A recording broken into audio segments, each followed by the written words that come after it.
Alka, boys and girls. Dr. David here. I'm the Executive Director of the Imperial Valley Desert Museum. Thank you so much for joining us here today.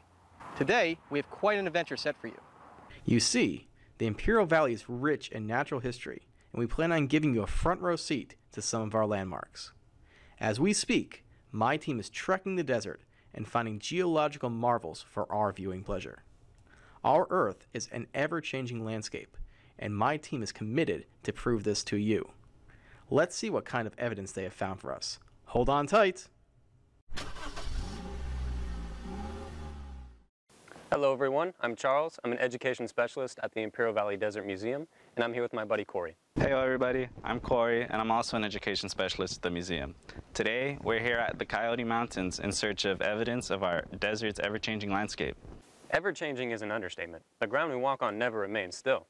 It's important to know that the earth beneath us sits on enormous pieces of rock known as tectonic plates, and those tectonic plates sit on a layer of magma known as the mantle. You may not usually feel it, but these tectonic plates are always in motion. Their movements are unpredictable, oftentimes colliding or sliding with each other, which create mountains, valleys, and even earthquakes. If you are from Southern California, you are likely familiar with earthquakes. That's because this land has two major fault lines running through it, the Elsinore Fault and the San Andreas Fault.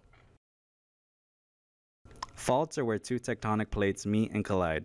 There's 7 major tectonic plates that make up the Earth. Since they're always moving, it's no one's fault we can't predict earthquakes. Speaking of faults, the Elsinore Fault is one of the largest in Southern California. The presence of this fault causes there to be tons of earthquakes in the area. Every collision of these massive plates sends shockwaves through the Earth. The coolest part of this area is that you're actually able to see an exposed part of the Elsinore Fault. Charles has a closer look for us. Whoa, you see what I'm seeing?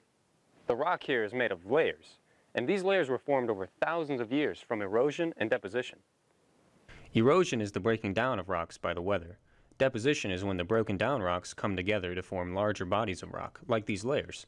Together, erosion and deposition create new layers of rock, meaning the layers get progressively older as you look lower. It's like we're taking a glimpse into the past and seeing how this land has changed, layer by layer, thousands of years in the making. Nice find, man. That's exactly what we've been talking about. I know of a place that I'm sure people will lava. The magma that tectonic plates float on can sometimes squeeze through the crust to the surface. If you haven't guessed yet, I'm talking volcanoes. Volcanoes, huh? Well, let's go. Looks like we made it.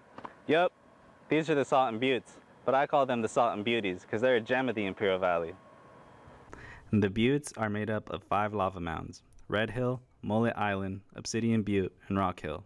Technically, Red Hill is made up of 2 lava mounds. The Salton Buttes are considered active because they erupted less than 3,000 years ago, back in 940 BC to be specific. Hey, do you guys want to take a closer look? We have no reason to believe that these volcanoes are going to erupt right now, even though we also have any reason to believe that they won't. Why didn't you just say so? Let's dive on in. All right, I'll meet you at Obsidian Buttes. Tally ho!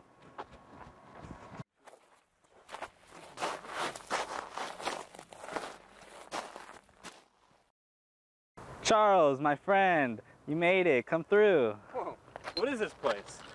Come on, Charles, I know you know this. This is Obsidian Butte. Just look at all the obsidian chilling around here. This is that Obsidian Butte. Yeah, see, I've heard about the tools that the indigenous tribes of this area made with this stuff, but I've never seen so much of it just laying around. I mean, to be honest, this is probably the most obsidian I'll ever see again in my life. Yeah, man, this is a hot spot. The eruptions of these volcanoes were a blessing because it gave the Kumeyaay new tools and items to trade with. It completely changed the resources available in this land.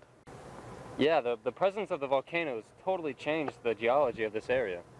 Oh, I'm excited for this next spot.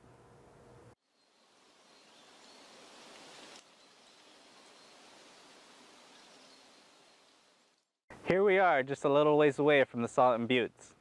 Volcanoes in the area means that there's magma flowing right underneath the ground we walk on.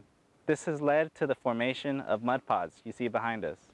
These mud pods are here due to the high temperatures underground, partially due to the volcano. These high temperatures heat up the surface water, which creates a type of mud that's trapped underneath a layer of clay, and this clay helps to preserve the water there. This mud contains hydrogen sulfide, which gives it a characteristic rotten egg smell and a bubbling appearance. Amazingly, the mud in these pots can be hot or cold and support microbes living in them. These microbes are able to feed off of the hydrogen sulfide gas to produce an acid byproduct that breaks down the nearby rock and clay into mud. These mud pots have probably been here as long as the volcanoes have. New ones keep popping up as the water in the area continues to recede. In fact, some of these volcanoes were also underwater at one point. You can tell this by analyzing the level of erosion on the sides of the volcanoes. Also, more evidence of the receding lake are the numerous Kumeyaay fish traps, workstations, and dump sites, like this one shown right here, which are found layered around the modern shoreline of the Salton Sea. Dump sites are defined by the debitage found in them, such as work stone, clay shards, and fish bones. By studying these, we can learn more about the activities that were done in the area. Well, it's funny you mentioned that there were volcanoes underwater because, believe it or not, this entire desert was practically underwater. Well, if you don't believe me, why don't we check on Luis and Kristen to see if they can convince you. Oh, hey guys, I didn't see you there. This is Luis, an education specialist at IVDM, and today we're going to be joined by our buddy Kristen. She's the museum's curator. Hey guys, I'm so excited to be out here today in this gorgeous location, which is Fossil Canyon.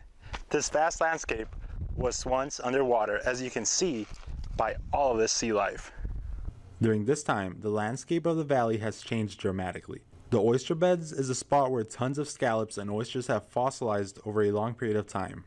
Fossils occur when a living organism dies in a place with water and gets buried in silt or mud. Fossils here, like the ones we have in our hands, have been dated to be about 5 to 7 million years old. So throughout this timeline, shellfish resided on the seafloor, in which they were actually covered up by shifting sand. And then this sea life turned into reef. So the reefs were left above the water and buried in silt, and then eventually dried into what you see today, fossils.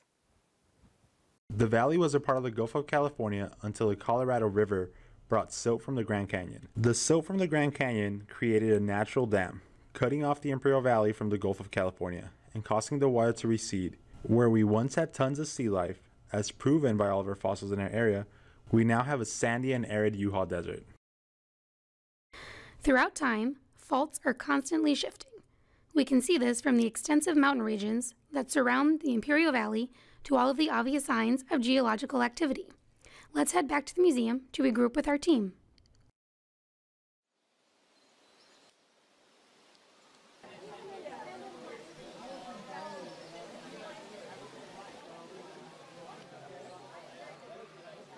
Hey David, we made it back safe and sound. Great job, everybody. It's nice to have you back. I was just looking through the footage you had sent. You really showcased the marvels of Imperial Valley and gave us a peek into the past. Thanks, David. We had such a great time exploring the nature around us today. There really is a lot to see and learn about out here, even if it doesn't always look like it. Hope you've all enjoyed it at home. We'll see you again soon. Bye for now.